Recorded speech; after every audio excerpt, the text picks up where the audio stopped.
Abraham with Lazarus. And he said, whoa, wait a minute. I am the rich man, and I'm here suffering around the fire and everything. And Lazarus, the poor guy, he was over there beside the Abraham. So then what he did, he asked to Abraham, with respect, he said, Father Abraham, have pity on me and send Lazarus to dip the tip of his finger on the water and cool my tongue. I'm thirsty. So then, and he said, and because I am in agony in this fire. Like I said, representing that the rich man was in the hell. So then Abraham replied to him and said, in your lifetime you received your good things. You had everything you need. Did you take a look around you when you were at that time? Did you realize that there was some people around you with no food, no water, no clothes, no anything? Then he said, while Lazarus received bad things, it was hard to him to live his life. But now he's comforter here with me, and you are in agony. And besides all this, between us and you, there is a great chasm, big one, grande abismo. So that those who want to go from here to you, we cannot, nor can anyone cross over from there to us. Meaning, I am in the heaven. I can go to the hell. The rich man was in the hell. He could come to the heaven.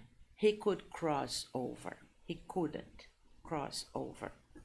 That was Abraham replied to him.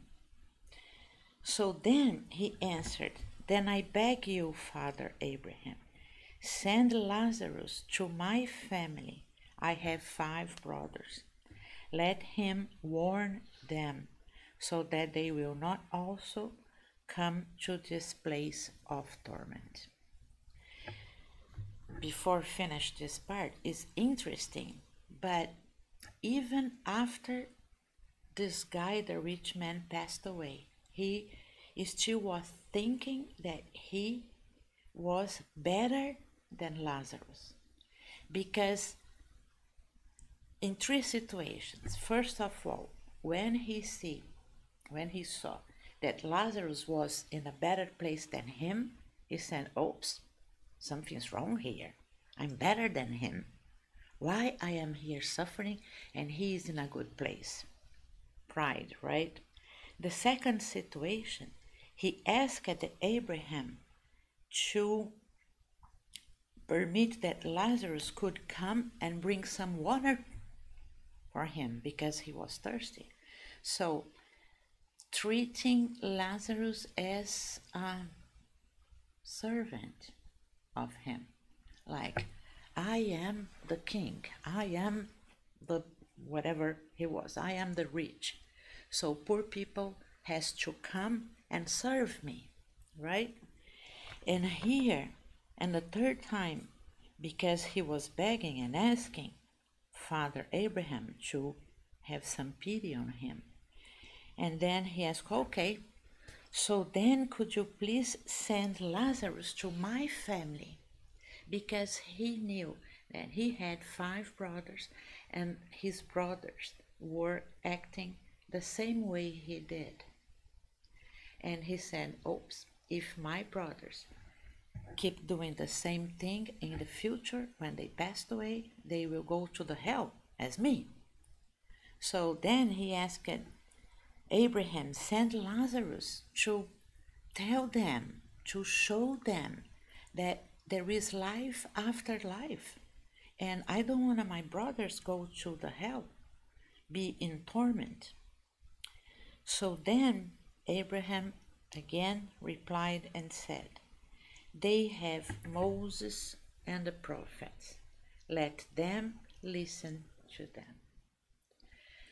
So like us, we have our Moses and our prophets. We have in saying we have the church, we have the Spiritist Center, we have the books, we have many ways to listen about the message, to try to be a better person, to do not think that I'm rich and I'm better than others, or even if I'm not rich, for any reason, think that I'm better than others and I will not help anybody else. So I think this message is really a wake-up call.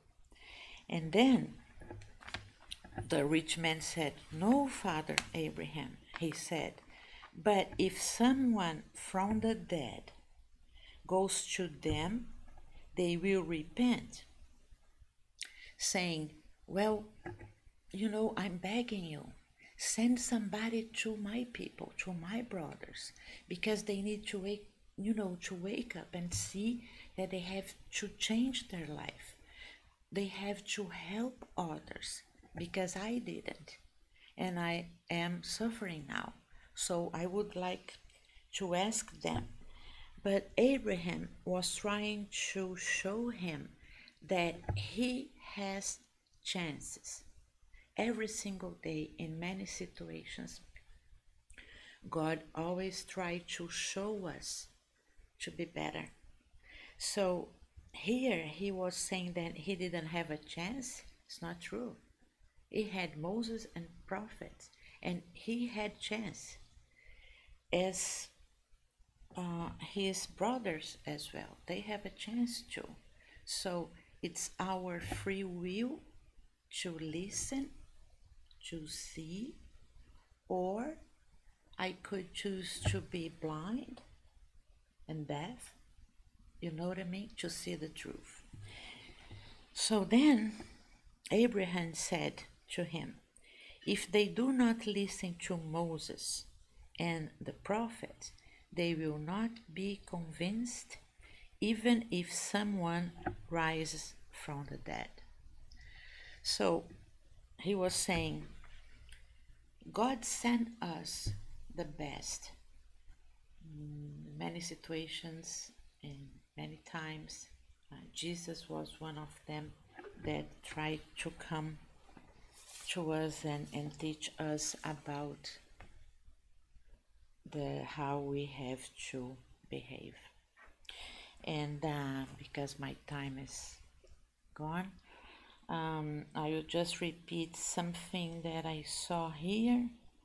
Almost the last paragraph, it says, the animal impulse has limits. When I saw this, oh my God. We have animal impulses, but we have to put limits on us. So guys, that's it. I hope you guys like it, and hope this wake-up call is for everybody. Thank you very much, and I will invite Mackenzie for tonight.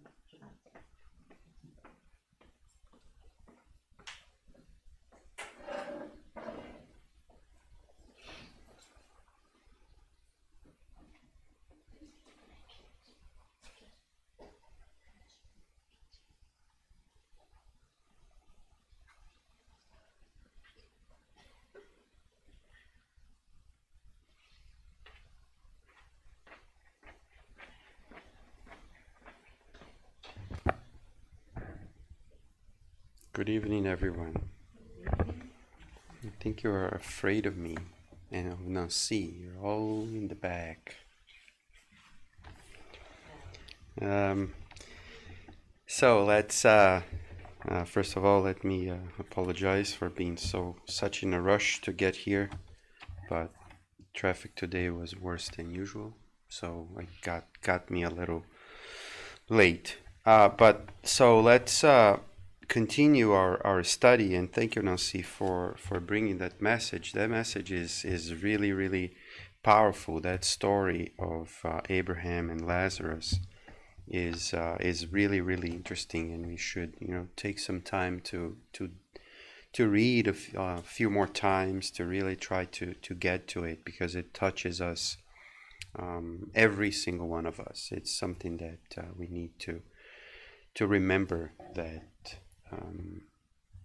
that story and what it means to all of us. So that was chapter 116, right, from the book Our Daily Bread.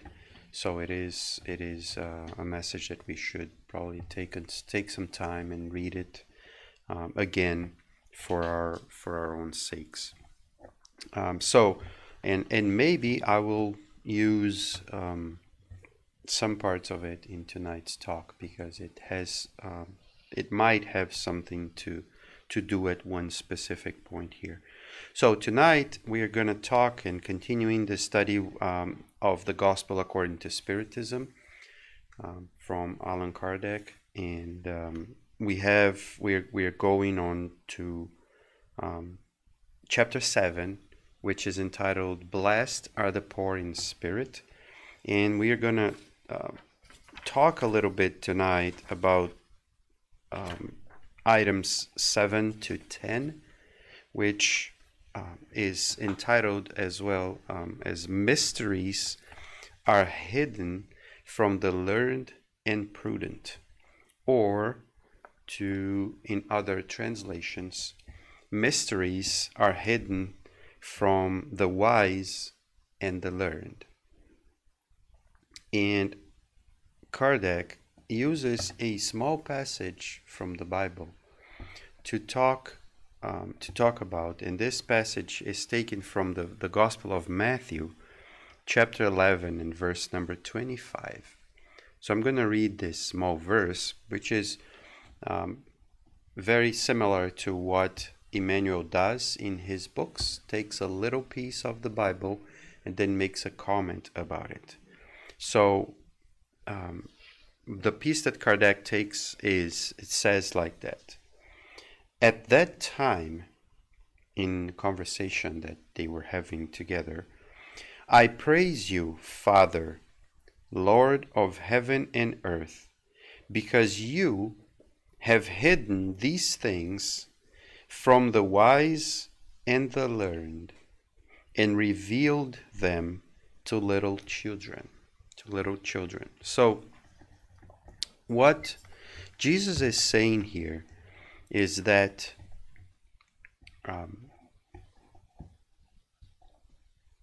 he's thanking God as if in a prayer, thanking God for having hidden, right, to having put away, so that the ones that are wise and learned, or wise and prudent, so they don't know and don't understand what those mysteries are, but had revealed those mysteries to the people who are, and like the words he used are revealed them to little children.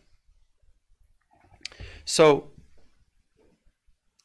I don't know if you remember, but there's another passage from Jesus, and probably you will remember that. A passage when he says that the truth shall be put on top of the table, not below the table, right? Because it's like a light that needs to be up rather than down, so that the light can shine above everything and shine on everything so that we can see. Here, on the other hand, he says he's thanking God for hiding the truth of those mysteries from those wise and prudent, and giving those mysteries only to the little children. So it seems to a certain degree that it is a paradox, or it's in contradiction, one teaching with the other. Because if he's saying at one point that we should put the light to everybody, but at the same time, or in another moment, he says he's thanking God for hiding these mysteries from the wise and the prudent, what is he actually trying to say here? Why does it seem contradictory? Why does it seem that one statement or one idea is in opposition to the other idea? So, and here comes what I believe and what I can see from these two different or apparently different ideas. When Jesus says that the truth shall be said or shall be put on top so that it shines above everybody, he's saying that we are not trying to hide anything. We shouldn't try to hide anything. We should try to explain and to make everybody see that light. What he is saying here is, despite that light being up there, it is interesting to notice that apparently the only ones that are able to see that light are the little children, not the wise and the learned. And he thanks God for that. And why is he thanking God for that light, for that teaching, for those mysteries, as he calls, to be hidden from those who are learned and wise? Which seems a little bit weird. So there's one thing that is important for us to always remember, I believe, is that when we are interpreting, when we are listening to something, when we are reading something, we have to be aware of the context of what's going on, of what's really happening. Because sometimes some words, when I say some specific words, when I say something, it doesn't necessarily mean that specific something. It can mean something different or have a different connotation to it. So, for example, we have a friend here at Cantinho, which is a little bit taller than Tiago is right now. He's a very tall guy, despite his young age. And he will still grow a little bit more, so he will be even taller. But my brother calls Luciano, which is really a tall guy, probably like 6'3", 6'4".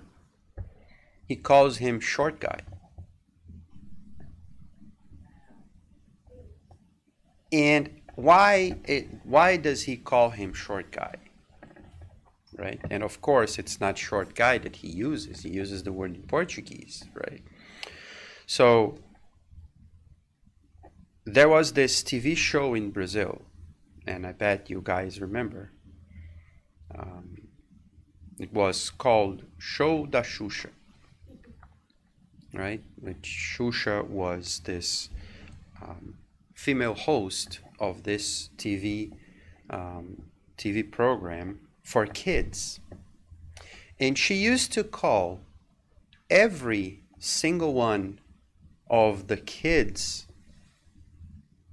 baixinhos, which is shorties.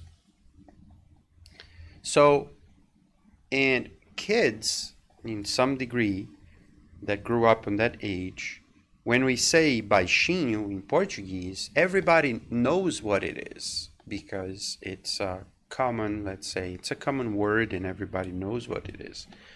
I don't know exactly why my brother started to call him baixinho, but it certainly has that dual connotation of making fun to some degree of him being so high, so tall, but at the same time being like a kid. So it has a meaning within the meaning. So the word is not necessarily, does necessarily talk to him only about his height, but talks also about the kid that he has inside.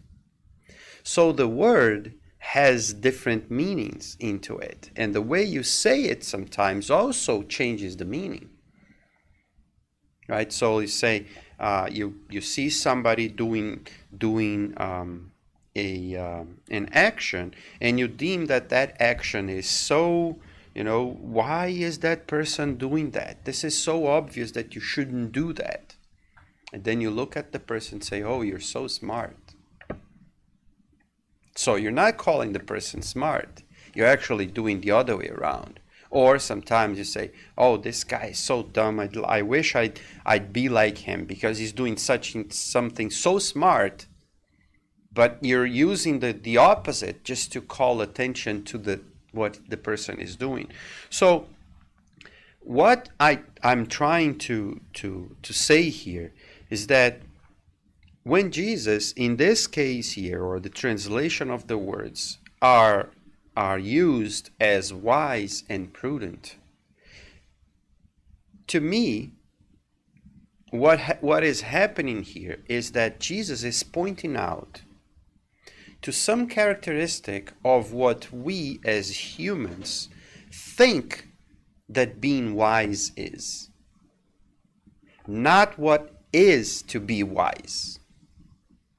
But we call a person that has, for example, that, and even in our language, we say, and there was a TV show that used to say that as well, oh, is he book-wise or is he street-wise? So what kind of wise is he? And that's what Jesus is referring to. What type of a wise person is Jesus talking about? What is the main thing of this wise and prudent, or wise and learned, wise and educated? What type of education is he talking about? Is it just regular education, street education, or is he referring to a higher level of education, psychological education, spiritual education, moral education? And to me, because of what he is saying here, this wise and learned that he's talking about is not moral education. It's not the person is wise, but it's not morally, ethically wise. The person lacks some kind of judgment or some kind of knowledge in terms of moral education or ethical education. So a person might be totally wise in economy. A person might be completely rich because he was able to use all his smarts to gain more money, to earn more money, to have a better bank account. But the person might be stealing from a lot of people. So he is wise or smart, but is that the type of smart that we wish we were? Being richer because I'm taking money from other people?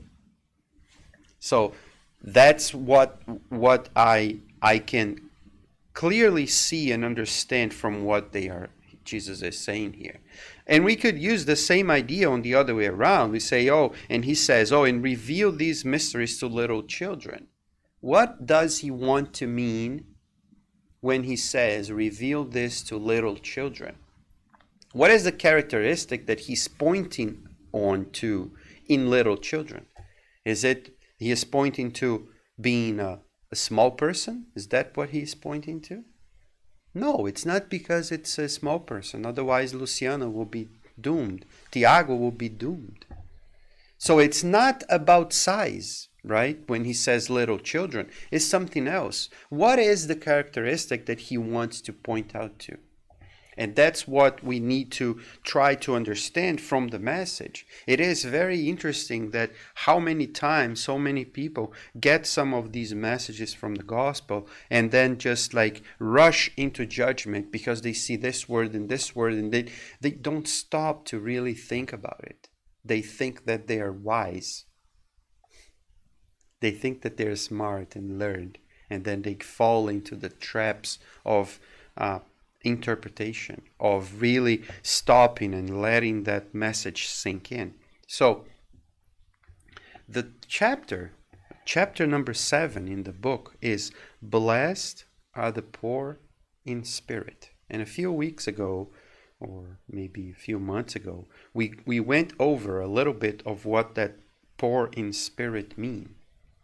And it's it deals with the idea that you are humble, that you don't pride yourself on being more than what you are, and you don't let yourself be less than what you are. You are what you are, and you need to recognize who you are, and what you want to be, what you want to become. So what he is trying to say here, and what he is probably saying, and in fewer words, is it is interesting, God, how people that are not humble, they cannot see as clear as people that are humble your mysteries, your light, your message, your love.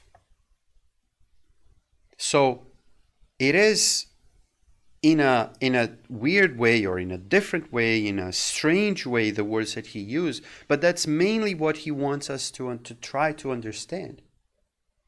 It is as if when we are too proud of ourselves and we're too confident that we will be able to do something, or that we have all the knowledge, it is as if we have put into our faces, or covered our eyes with some kind of a foggy glass, that we can see some stuff through it, but it's all so foggy that we can't see it clearly.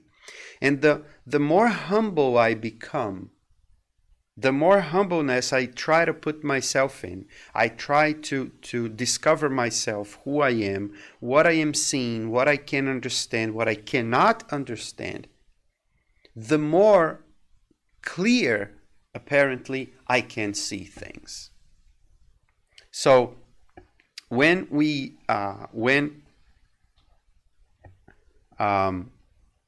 I see this, and when I read this and I try to think about this, the first person that comes to my mind in that sense, and I think that when we spoke a few weeks ago or a few months ago about that poor in spirit, I should say a few months ago, I remember Socrates, because Socrates was, and to some degree still is in our days, a reference, like a person that we go back to certain types of behavior.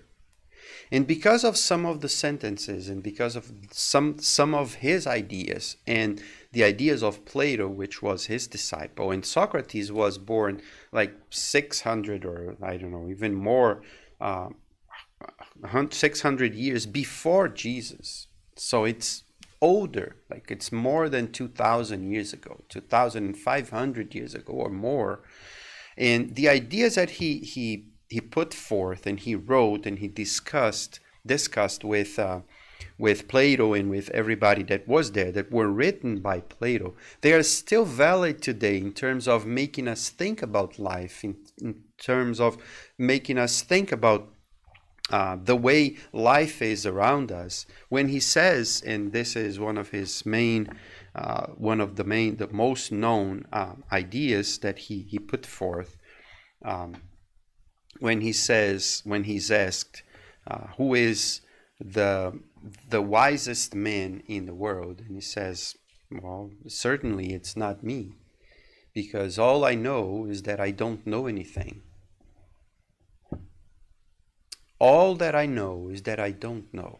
That's the only thing that I know. And then the person or the thing that asked him about being wise or not, then the person says, you are the wisest because of this answer. So it is kind of, it is an idea that circles in our mind. So how can I be wise if I don't know anything? But it's not about not knowing. It's about knowing that I don't know. And when you know that you don't know, it means that you will never stop looking to know. And if you never stop looking to know better, you may not be the wisest because you think that you don't know, but you are on your way to be very wise. And you are in a better way, or a much better way to be wise than one that says, oh, I know everything everything that has to be known, I know. Because that person that knows it all stopped in time. Stopped at that moment, and there's nothing else that can be added. And the one that's still looking for is still growing. It's still looking for to get better. And that person will always put in check who he really is. That person will always say, okay, what I know now, is this really true? And what if I'm wrong? So that puts the person in a level that's always at the right level, not below and not above anybody else, but at the level that of me, always looking for something better, always looking for something that can improve myself. If I'm satisfied with with what I am right now, it's fine. But then I see, but can I get better? And then it makes you jump again. And then you get satisfied and then you ask again, can I get better? And then you jump again. And then you keep going. And then you keep going. And it doesn't need to be like a jump that will make me go ahead 1,000 years. No, it's small jumps, like small steps, over and over and over again. So when we stop to think about lots of things that happened in life to us and to everyone around us, and how did we learn things? How did the world make us learn things? There are at least two ways for us to learn things. The one way is for me to decide to learn. I am going to learn. So I go and put set my goal, and I'll do and learn. And there's another way that life teaches us. And if it's something that I have to learn, that I need to learn, and if I don't want to learn, life will find a way to make us learn. Life will impose on us as if there is no tomorrow. And there is nothing that I can do. I can be stubborn and decide not to learn. I will suffer. Until the day that I decide, okay, I learned. And then everything can be different from then on. So what Jesus is saying here is, look, we don't want to force anything. The teachings that God is giving us, they are the best teachings that we can have. But He is not forcing upon us at first. You have a lot of examples out there for you to follow. And that's when I'm going to use what Narcisse said a few minutes ago. When the rich man, right, comes to Abraham and asks him, let me go there, or send someone there to teach everybody. And then what does he say? What does he say? He says, he has all the prophets. He has everything that he needs to learn. It's not going to be one more trying to teach that will make them learn. It's on me. It's on them to learn by observing. It is interesting how, for example, when we come to a Spiritist center like this, and instead of me, which are here every week, comes another person to give a lecture, to give a talk, a public talk, that we almost never see, that we see from time to time. It is impressive how different we take the message from a different person than from a person that's there all the time. It's the same way when your mother says something to you, another person comes and say, oh. Yeah, exactly. It is as if it's, yes, telling you every day, repeating over and over again, right? So, but sometimes the person comes and says, and then, oh yeah, that's true, and then we go back and keep doing the same thing anyways. It's just that flesh. But if I don't want to change, it doesn't matter who says it. And if I want to change, it doesn't matter who says it. I'm going to change. I want to change. I'm going to do it. So, the thing is, what are we waiting for? That's the question. Are we waiting for a miracle from the sky to put the message inside our heads so that we can do it? Are we hoping for a magic wand to come and says abracadabra and then we're going to change?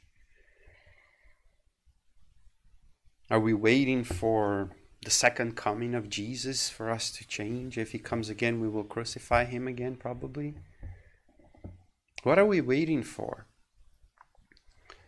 Are we going more towards becoming little children like Jesus asks or tells and thanks God for? Or are we becoming more wise and learned, as he also says?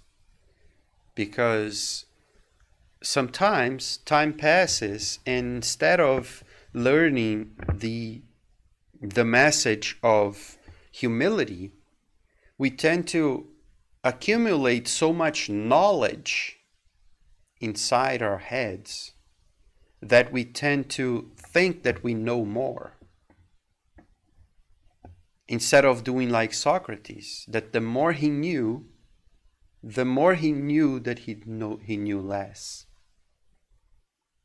The more he knew that he had even more to learn. But we, apparently, sometimes, the more we learn, the more we think that we know more. And then we start like swelling up full of knowledge. Oh, I know this everything. I know it all. And then all of a sudden somebody comes and pokes me and we have nothing. Because that's just air. That's not being wise. That's only having the knowledge or having the data. What are we doing with the data that we are receiving? That's the big question. Oh, we can have all these books in my house. Oh, I have this huge library. How many books did you read? Oh, no, they're just for... Exactly. Yeah, so that's exactly the point. So it is as if Jesus is saying, look, don't be like these fake wise people that have this library full of books and they haven't read any of them, and some of them read the entire library, but if you ask them or if you look at them, it is as if they didn't read any of them, because they're still acting as if there is no knowledge, not applicable knowledge.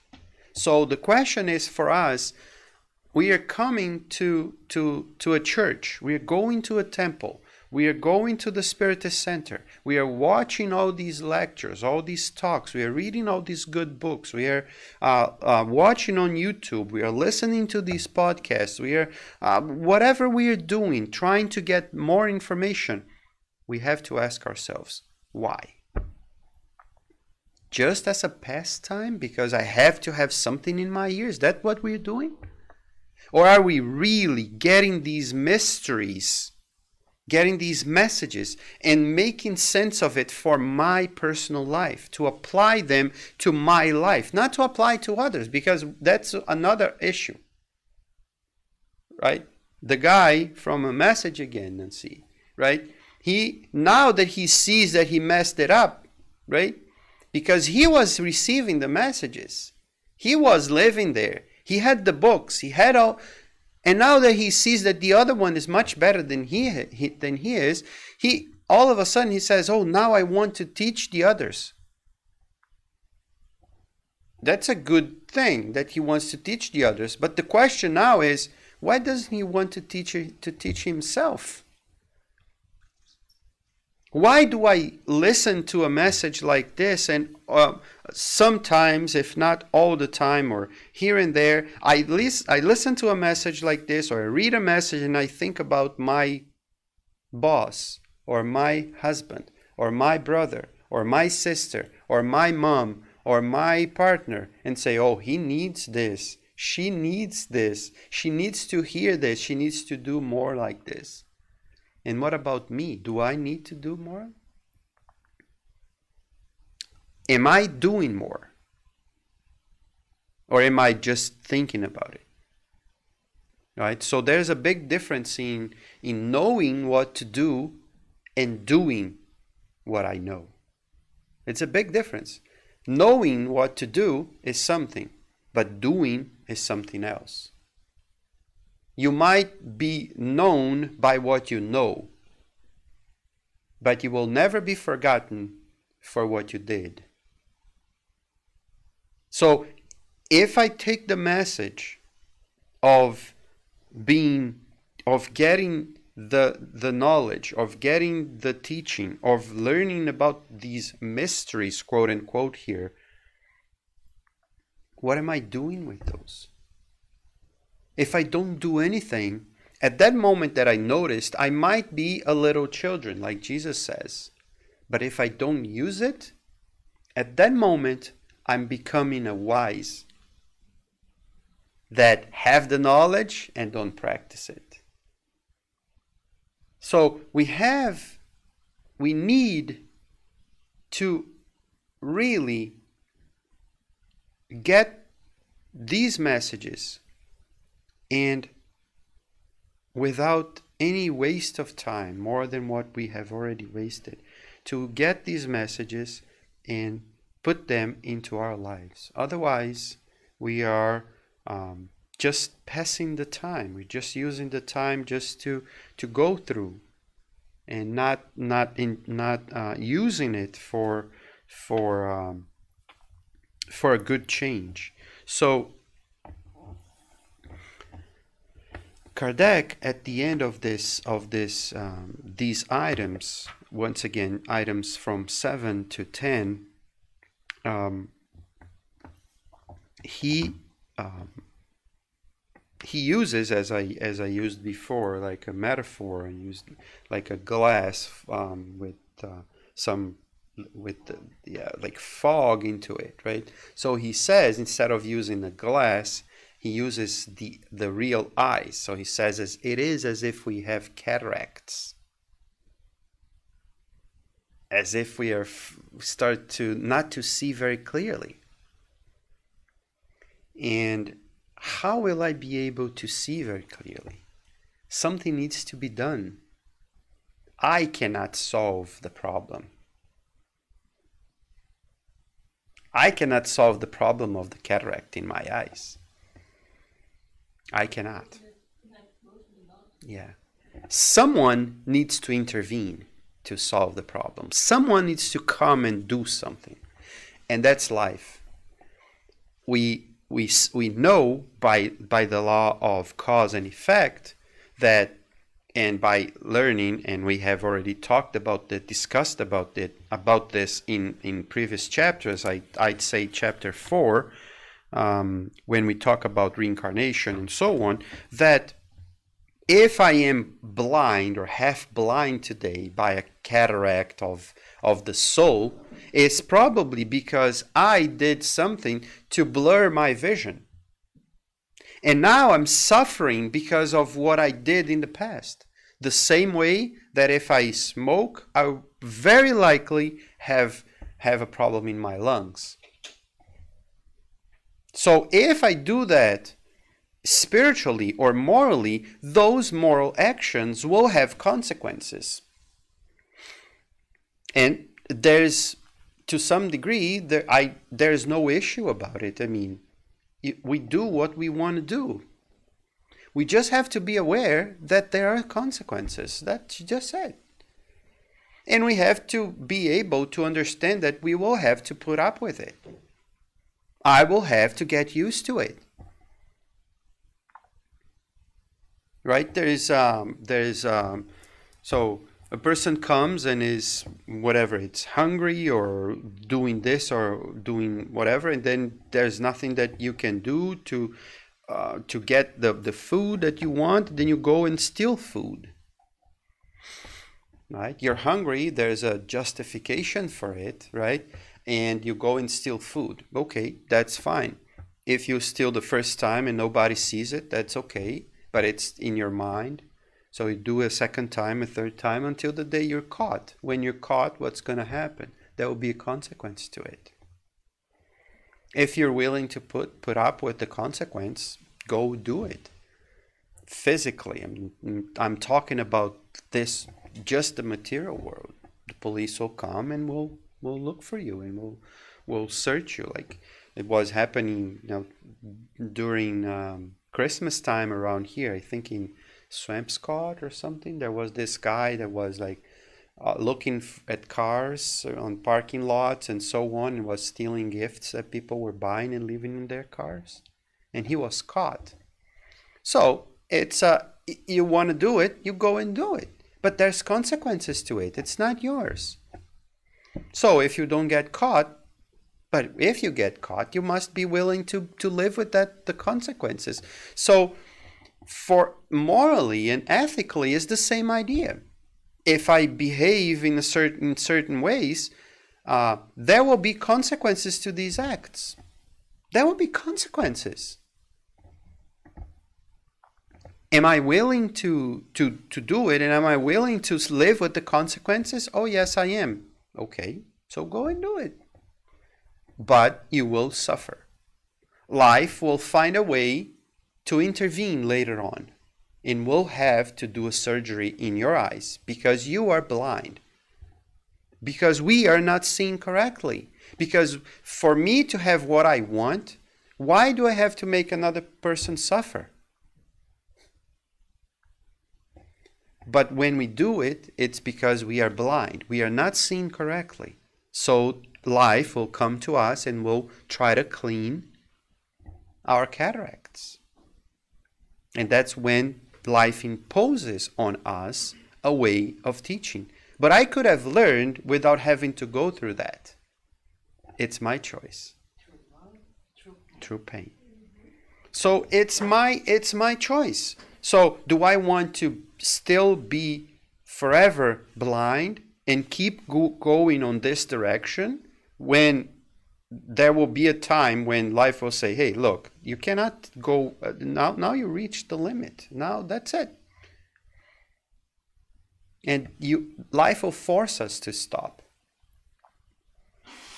Or I can say, okay, I learned from looking at others.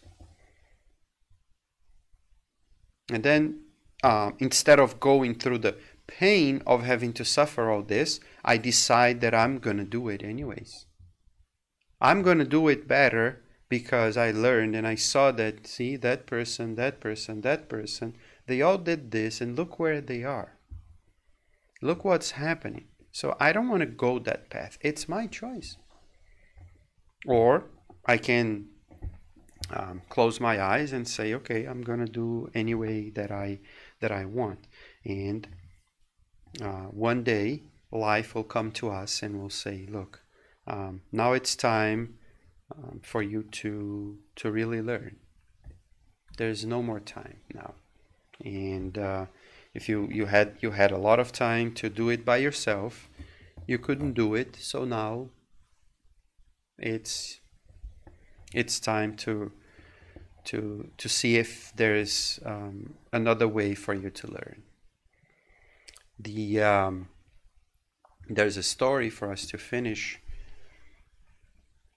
of two guys that are talking to each other, and one is totally messed up, same age, around the same age. One is like, crying. It's just left the prison where he was for a few years, and he was complaining, and so the other guy that's more like a counselor is coming to him and talking to him and say, so what's happening? What's your story? And he tells his story. Oh, I grew up in this family, and my dad, left the house and returned, and he would, hit my mother, and then I would fight with him all the time. And at one day, because he used to drink, then I started to drink as well, and then he used to smoke, and I started to smoke, and then from there I just moved on to drugs, and I started selling drugs, and then I was caught, and I was in prison, spent a few years, and coming back and forth, and now I'm here. Then and now what? And said, yeah, I don't know what. The only thing is that I hate my dad, and that was the reason why I am like what I am today. And then the other guy looks at him and said, oh yeah, that's a shame. I know that happens. And the guy looks at him and said, yeah, and what about you? What was your life? How did you become what you become? Maybe I will do something as you did. And then he said, yeah, you know what? We could have been probably brothers, because my dad got divorced from my mom, and he was beating my mom sometimes, and he used to drink, he used to smoke, and I got angry at him. But one day I looked at him and I said, oh, I don't want to be like him. So I'm going to become something totally different than he, because it's not right to do what he does. And then I decided not to do what he did. And then the other guy looks at him, and what can he say? Both of them lived almost the same circumstances. One of them became what he became, the other one became what he became. So it is easy to live in a situation like that and survive, and not to become what the other one, the one that was in prison, became. No, it's not easy. It is not easy, and I'm not saying that it is easy. But it's not about being easy or not easy. It's about choosing. It's my choice. I am the responsible party of my life. I cannot put the blame on teaching and on learning on the other person only and alone. They have their responsibility. The father, the mother, they have their responsibility. But I have my responsibility. I have to take control of my life. I have to be able to choose from my own. And that's what Jesus is trying to say here. Don't be like the wise that think that they know it all. No. Be humble. Try to learn. Try to get the best out of life before life comes to you and then imposes on you something that you don't know, that you don't want to do it. So learn before. Use the time that you have wisely, like little children, learning all the time. Everything that a child is doing is learning all the time. It doesn't matter what the child is doing. It's sucking up all the knowledge that it can. Then comes a point in life that we just apparently we stop learning, we stop paying attention, and then we start to become wise instead of little children.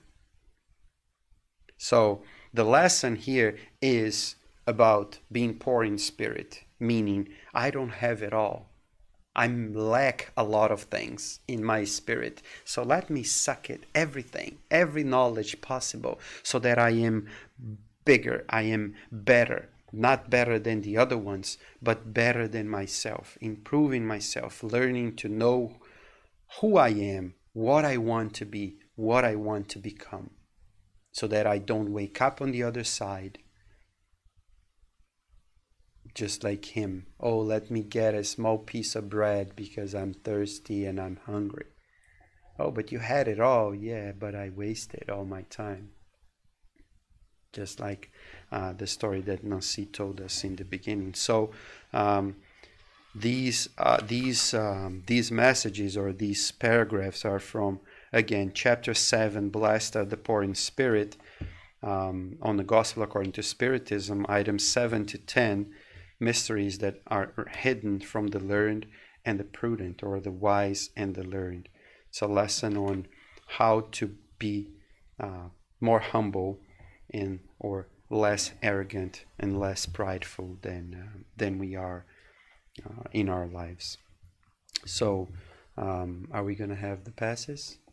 So we're going to have the passes now. We'd like to thank you for your patience, and Nancy will call in Dora, and right after that we'll do our final prayer so that we can finish our meeting for tonight.